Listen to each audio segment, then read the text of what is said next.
नव्या ने जैसे ही देखा तो आरव के पास में ही अविनाश खड़ा हुआ था। नव्या का गुस्सा अब और बढ़ने लगा। चलो मम्मा, हम आपका ही वेट कर रहे थे। आरव ने नव्या के पास आते ही उससे फिर कहा और उसके गले लग गया।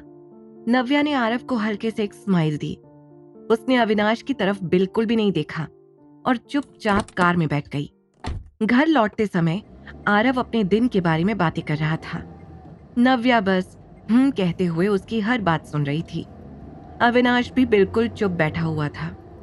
ऐसा लग रहा था कि अविनाश और नव्या के बीच एक कोल्ड वॉर छिड़ गई हो। कुछ ही देर में घर आ गया और घर पहुंचकर भी दोनों शांत ही थे। अविनाश चुपचाप अपने रूम में चला गया। कुछ देर में खाना खाकर मरियम आंटी आरव के साथ बाहर चली गई और नव्या भी अपने रूम में चली गई। नव्या अपने बिस्तर पर लेटी हुई अविनाश के बारे में ही सोच रही थी। अभी भी वो अपने रूम में ही है और खाना खाने के लिए भी बाहर नहीं आया।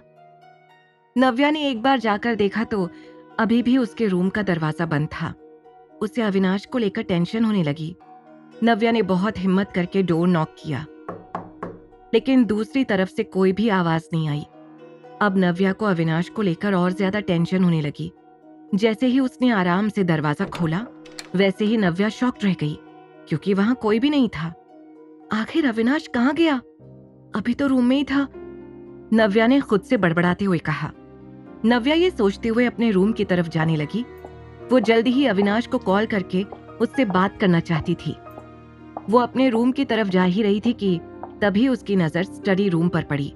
नव्या ने देखा कि अविनाश अंदर बैठा हुआ कोई बुक पढ़ रहा था। उसे देखकर नव्या ने गहरी सांस ली और वहां से वापस जाने लगी। वो वहां से जा ही रही थी कि तभी अविनाश ने उसका हाथ पकड़कर उसे स्टडी रूम के अंदर खींच लिया। नव्या को एक पल के लिए बिल्कुल भी समझ नहीं आया कि आखिर हुआ क्या। उसने जैसे ही सामने देखा तो उसके बिल्कुल पास में अविनाश खड़ा हुआ था। उसकी सांसें नव्या बिल्कुल साफ साफ सुन पा रही थी। अविनाश को इतना करीब देखकर नव्या की हार्ट बीट बढ़ गई। एक पल के बाद नव्या ने उसे खुद से थोड़ा दूर करते हुए कहा, "What are you doing, Avinash?" नव्या की सांसें बहुत तेज चल रही थी। वो ब्लश कर रही थी। "I am punishing you. Have you forgotten what I said?" Avinash ने उसकी आंखों में देखते हुए कहा। उसकी बात सुनते ही नव्या को याद आया कि अविनाश रोहन के साथ हॉस्पिटल जाने की बात को लेकर नाराज था। नव्या ने बहुत ही आराम से उसे समझाते हुए कहा, "अविनाश, मैं अकेली नहीं थी, सारा भी मेरे साथ गई हुई थी। रोहन की छोटी बहन काफी दिनों से हॉस्पिटल में एडमिट है।" नव्या की बात सुनकर अविनाश ने एक पल के लिए उसे घूर कर देखा और एक गहरी सांस लेते हुए उसका हाथ छोड़ दिया। लेकिन नव्या अभी भी उसी की तरफ देखते हुए खड़ी थी। दूसरे ही पल ऐसा लगा जैसे नव्या को कुछ याद आया हो। वो तुरंत वहां से भागती हुई अपने रूम में चली गई। अविनाश के मन में नव्या को लेकर फीलिंग्स बढ़ती ही जा रही थी। अगली सुबह उठकर जल्दी से नव्या ऑफिस के लिए निकल गई। उसे बिल्कुल समझ नहीं आ रहा था कि वो अविनाश का सामना कैसे करे। उसके दिमाग में अभी भी कल रात का पूरा सीन चल रहा था, जिससे उसका पूरा चेहरा लाल हो गया। रोहन भी अब बहुत आगे बढ़ रहा था।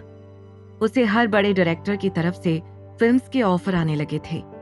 नव्या जानती थी कि उसने उसके लिए बहुत मेहनत की थी। ऑफिस में नव्या अपना काम खत्म करके बैठी ही थी कि तभी सारा ने आकर कहा, मैम, अभी दोपहर के लिए शेड्यूल में कुछ नहीं है, क्यों ना हम लंच के लिए बाहर चले?